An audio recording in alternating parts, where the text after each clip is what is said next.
Well, inflation is above the target range, but it's heading in the right direction. It would appear that it peaked over the summer period and has been heading downwards. That's a good thing. So what we see is some key economic indicators that are good. We've had record jobs growth of 465,000 in our first year. We have lower inflation and we have a higher surplus, so that fiscal policy is working with monetary policy. But we know at the same time so many Australians are doing it tough, and that's why my government will work each and every day to make a positive difference, to put that downward pressure on inflation, to make sure that the cost of living pressures are taken off Australians, because we know that it's very difficult for many people out there. A lot of Australians will be looking at the prospect of what is going to be a surplus, obviously in and around $20 billion, if not more, for the financial year just past. They look at their own household budgets and are struggling to make ends meet. Now, I know the government doesn't want to put further pressure on inflation by spending a lot of more money, but is there scope, Prime Minister, with this windfall surplus to at least provide more cost of living relief to struggling Australians? Well, we'll always examine what we can do, but just on Saturday, when July 1 kicked over, we saw cheaper childcare come in. We saw paid parental leave be extended. We saw a tripling of the Medicare bulk billing rate so that more Australians, 11 million Australians, can see a doctor for free. We saw the funding for Medicare urgent care clinics so that more people can get access to a doctor. We saw energy price relief, a $3 billion plan between the Commonwealth and state and territory governments to take that pressure off energy price increases as well. We saw all of those measures come in just over a week ago, but we'll continue to examine what we can do.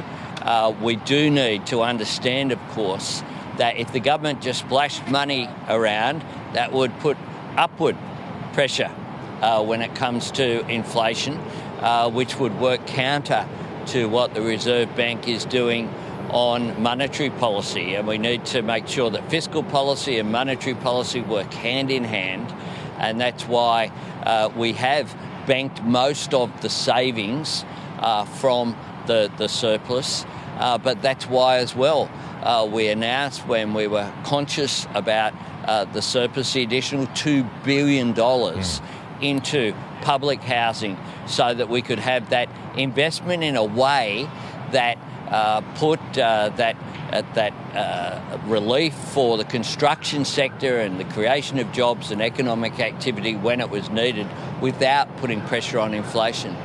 The Minister for Indigenous Australians, moving to another issue, Prime Minister, is going to give this key speech about the Voice to the National Press Club today. She's going to say that if the referendum succeeds and the Voice happens, that she will ask the Voice to consider 4 key policy areas.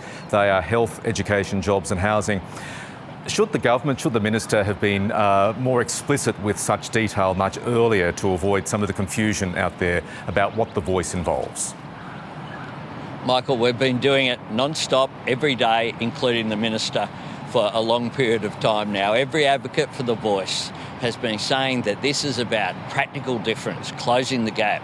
When you've got a life expectancy gap of 8 years, when you're twice as likely to commit suicide if you're an Indigenous Australian, when you're more likely to go to jail than to go to university if you're a young Indigenous male. Those are the issues that the Voice will concentrate on. That's why we need to recognise Indigenous Australians in our Constitution, but why as well we need to listen to them.